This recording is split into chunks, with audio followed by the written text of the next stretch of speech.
For me, as a recovering alcoholic, did I do something consistently every day to nurture my recovery? I do that very effectively by going to meetings, by being involved with a home group, by trying to fulfill some service obligations, by reaching out to newcomers, and I establish a communication with other people. Welcome to the Daily Reflection Podcast with your hosts Michael L. and Lee M. On this show, we try to provide inspiration through interviews with members of the recovery community. We are not aligned with any 12-step recovery program, but you may hear them mentioned throughout the course of an interview. Today on the show, Rich M. from Philadelphia, Pennsylvania. He's sharing on the concept of what? No president? During this interview, Rich talks about the service structure of AA, with a focus on the Southeastern Pennsylvania area. There's an intergroup in your area as well. If you're interested in getting into service, a good place to start is with your home group's GSR. That stands for General Service Representative. You're going to ask them for service opportunities in your area. Good morning, Lee. How are you? Good morning. I am doing well, as usual. It's February 28th. What do we have going on this morning? We've got a good one. My friend Rich M. from Langhorne, Pennsylvania, is in to talk to us about the concept of what? No president for February 28th. Excellent. Rich, welcome to the podcast. Thank you, Michael. Great to have you on the show. We start the show in the same way every day. If you could help us out and read the daily reflection for February 28th. Sure, no problem. February 28th, what? No president? When told that our society has no president having authority to govern it, no treasurer who can compel the payment of any dues, our friends gasp and exclaim, this simply can't be. It's taken from the 12 Steps and 12 Traditions, page 132. When I finally made my way to AA, I could not believe that there was no treasurer to compel payment of dues. I could not imagine an organization that didn't require monetary contributions in return for a service. It was my first and, thus far, only experience with getting something for nothing. Because I did not feel used or conned by those in AA, I was able to approach the program free from bias and with an open mind. They wanted nothing from me. What could I lose? I thank God for the wisdom of the early founders who knew so well the alcoholic's disdain for being manipulated. Just out of curiosity, were you aware of any of this when you first walked into the rooms of Alcoholics Anonymous, that it was free and there was no real organization? I had absolutely no idea what to expect from AA when I got to AA. I was in trouble. I was recently thrown out of my house, and I was put in a position where I had to seek a solution to my problem. I thought the problem at the time when I was seeking it was my wife. Unfortunately, it wasn't my wife. The problem resided between my ears. And I was told I had to do something. I had to seek help somewhere.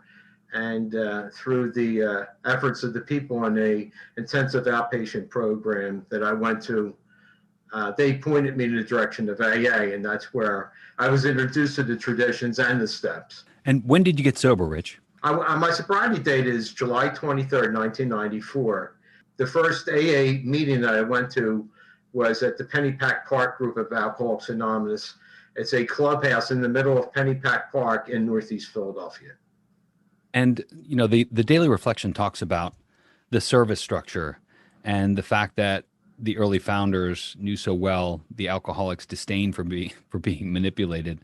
But that's talking about the kind of anti-organization that we experience in AA. How long did it take you to get from being a newcomer into the program, getting sober through working the program and getting into the fellowship, to finding out about the structure? I know you are in service in so many ways in Alcoholics Anonymous. How long did it take you to find that service structure and get involved? I think I was very fortunate when I first got sober is that I was pushed into taking commitments consistently right in the beginning. I got a chair commitment after 90 days of sobriety at Pennypack Park Group. I was kind of pushed, I should say, edged into service in some ways. I had heard in AA that the one way that you can stay sober is by trying to pass this on, what you've received, freely on to somebody else. And one way of doing that was by getting actively involved in AA. I think that I felt really good when I was doing service in AA. I can't say that I necessarily was very involved with doing the steps, but they do in some ways refer to it as two-stepping, where you don't drink one day at a time and you basically get involved with service. That's very helpful in the beginning, but it's not something that really works for long-lasting sobriety or even having a contented life. I'm really grateful that people pushed me in that direction, but I found from my own experience that alone was not enough to keep me, in a happy, joyous, and free life. So at what point did you realize that doing the steps was really part of the program? Well, I've been hearing about this 4th step. I've heard about it. And when I looked at the first chapter that I read in the big book, when I was exposed to the big book, was there's a solution.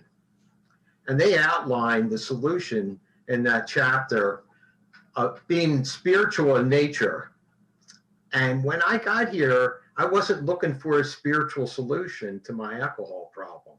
I was looking to somebody to show me how either I could drink successfully without having the repercussions, show me how I could do it better, or basically get me out of the jackpot I was in. I wasn't here, I was not here because I wanted to be virtuous and do the next right thing. I wanted to get out of the jam that I was in. And I had every intention of basically going through the motions until such times as that I could talk my way back into the house that I was kicked out of. I think I've always been somebody that I would be willing to work and help others. I'm a mechanic, have problems with certain situations. They would actually literally get ripped off by some unscrupulous people. I would actually feel bad about that. But it was just one of those things where I have a certain skill set when it comes to mechanical ability regards repairing things. But I also discovered later that I had a certain skill set here in AA. And I think that that the more I developed that skill set regarding working with others, and in certain cases being in service to AA, I derived most of the benefits. Even though some people got some benefits on the side, actually I'm the one that received most of the benefits. I can't say that I was altruistic to begin with, but I think it morphed into that, because one thing I did find out is by the more meetings I went to, I felt better. When I started helping others, I started to feel better. When I got out, when I started doing actively involved with the steps and service, I actually started to feel okay. And I think, the benefits of that, getting that reward of basically of building self-esteem by doing esteemable acts, by basically just doing these little items every day, you start to feel okay about yourself. So the daily reflection, the title of it says, what? No president? How does that even work? I mean, how does this organization stay together if nobody's in charge of it? That's a good question, because when I go into AA groups, or if I go into the AA structures, I'm actively involved with the intergroups, the Southeastern Pennsylvania Intergroup Association. When I go into these structures, you wonder how things work. But the main focus is helping the next alcoholic to achieve sobriety. When you have a focus of that, a lot of the details work themselves out. The fact is that no one is getting paid to do 12-step work. Most of the people that are involved in 12-step work are strictly doing it on a volunteer basis, and they're doing it because it enhances their sobriety. But it is amazing to me that we can have these large organizations, you can have structure, but in reality, you don't have anybody that's the boss. I'm right now, I have a very important job with the Southeastern Intergroup Association. I'm the chairperson. But to be honest with you, I can't dictate policy. All I can do is facilitate the steering committee and help run the business of the Intergroup Association. But I'm not the boss. And boy, am I glad I'm not the boss. Believe me, I wouldn't want that job. Yeah. I've participated in state level service, and I agree. Nobody wants to be the boss of any of that. It's a lot. So, we've got a bunch of newcomers listening to the podcast now. And what if they want to participate in service? What suggestions do you have for them? I think the most important thing that I can ask of newcomers is to basically get a home group. Number one, get a home group and be involved in the home group. Right now, a lot of the meetings are not meeting physically. There's not as much service opportunities. But the big thing, one thing is that you get a home group. There is some amount of service that you can do in a home group. One of the big things when I first came in, when we still had physical meetings, which are around, but they're not around that much, was making coffee, greeting people when they came in the room. There are usually some service positions that newcomers can basically get, and service committees that newcomers, whether you have 1 day sobriety or 1 year, there's a lot of service committees in Southeastern Pennsylvania Intergroup Association where you don't have to have any amount of sober time, that you can get involved with these service committees and really help out, do the work. Currently, one of the ad hoc committees in SEPIA is called the Special Events Committee. And what the Special Events Committee is, they plan fundraising events in SEPIA and also joint workshops with the general service partner that we have in Area 59. There's going to be a roundup, a virtual roundup, normally it's in Cape May, on April 16th to the 18th, where there's going to be a lot of meetings virtually that we would normally have in Cape May. Normally when we have a physical roundup, there's a whole bunch of work that has to be done. And usually there's anywhere from 50 to 100 people involved actively with getting that big fundraising event in Cape May off the ground. And we rely a lot on newcomers to make coffee, to help do the meetings, to act as greeters, work the registration table. This is all stuff that people can work on. Now, currently, we're doing it on Zoom, but that doesn't mean that you can't help out. Like I said, any newcomer can join any of these 12-step committees at SEPIA. And you can, if you click on the service teams, you can find out when they meet. And they usually have specific days they meet during the month. And it's easy to get involved. It's not hard to get involved. And anyone can be a member. You don't have to be an intergroup rep. You don't have to have a member with 90 days. You can be a member with 1 day. And I think it's important that people are pulled into the service structure that you're talking about. Newcomers feel they can help out. They can really help out. Another way that newcomers can help out is by consistently going to meetings and share what they're going through. I think it's important that the newcomer be encouraged to open up and talk about what's going on. One thing I've found from my own experience, we've all been there. We've all had 1 day. And it's important that if you're going through something in early sobriety, to share your message, because believe it or not, you can be helping somebody with a little bit time like myself, who in some cases is going through exactly the same thing. We're basically on a ship together. We basically need one another to stay sober. And we can do that by supporting one another. Fantastic. So there's quite a few service structures and committees. Are there, you mentioned it briefly, but I wanted to clarify, are there time commitments or time restrictions? Does someone have to be sober for a certain amount of time to get in service in those committees? On some of the committees, there's one of the committees is CPC, which is cooperation with the professional community. you have to have 1 year of continuous sobriety to escort students. You have to attend 2 CPC meetings. But you can go there regardless whether you have a year or not.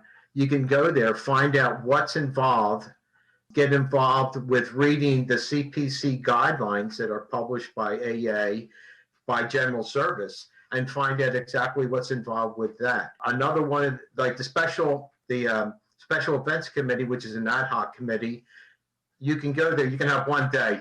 You can do a lot of work. I can guarantee you that if you want to get involved with AA, you can do a lot of work with special events.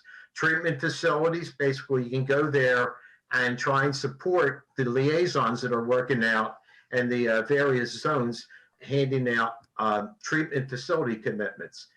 To go into the treatment facilities themselves, you need 90 days of continuous sobriety. And I believe you need to have 6 months of continuous sobriety to share your message there.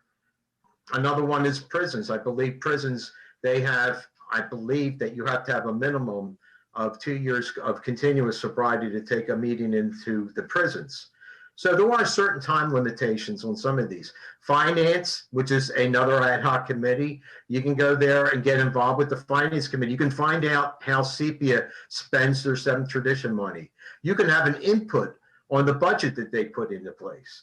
You can basically, if you have an opinion, if you don't think the money's being spent well, you can go there and voice your opinion. Any person that goes there has the opportunity to voice their opinion. That's another committee. There's a unity committee. The unity committee basically does pitches in the Southeastern Pennsylvania Intergroup Association. And what the unity committee does is they go out to individual groups and they do a pitch. But what they're doing is they're going out to these groups to spread the information about the 12-step committees that SEPIA has. And they're called the Traveling Roadshow for SEPIA. And what they're doing is they're going out and telling groups, these are the committees, this is what you can do to get involved. And they're actively basically asking people to join the committees, which is exactly what you're asking about. Like, what can newcomers do? So that's another committee that you can get involved with. There are, like I said, there are other 12-step committees, but all that information is on SEPIA's website. Again, that's AASEPIA, SEPIA.org. And if you see that on the service teams, you'll see that information freely shared. You mentioned attending meetings, super important for the newcomer. Keep coming back. And I just wanted to add to that. Most home groups, good home groups, will have a business meeting on a regular basis. For example, my home group has a business meeting every month. It's the second Tuesday of every month. And that's where we talk about these things, where volunteer opportunities become available. There are service opportunities in every home group, like you mentioned. And a new one in the pandemic is around facilitating, from a technical perspective, facilitating meetings of AA over online mediums like Zoom, like Google Hangouts or whatever it might be. That's a skill that not everybody has. So volunteering for that can be massively important and help your home group out. Rich, anything else you want to tell the audience before we begin to wrap up? I think it's been awesome. I'm really grateful. I'm so grateful that AA does not have a president. But I think it's important that we're like, we have trusted servants, but we don't have leaders. We have people that basically step up to do the work. And it's easily, and basically we're encouraging, especially newcomers, to basically get actively involved in their sobriety. I think it's real important for me as a recovering alcoholic that I do something consistently every day to nurture my recovery.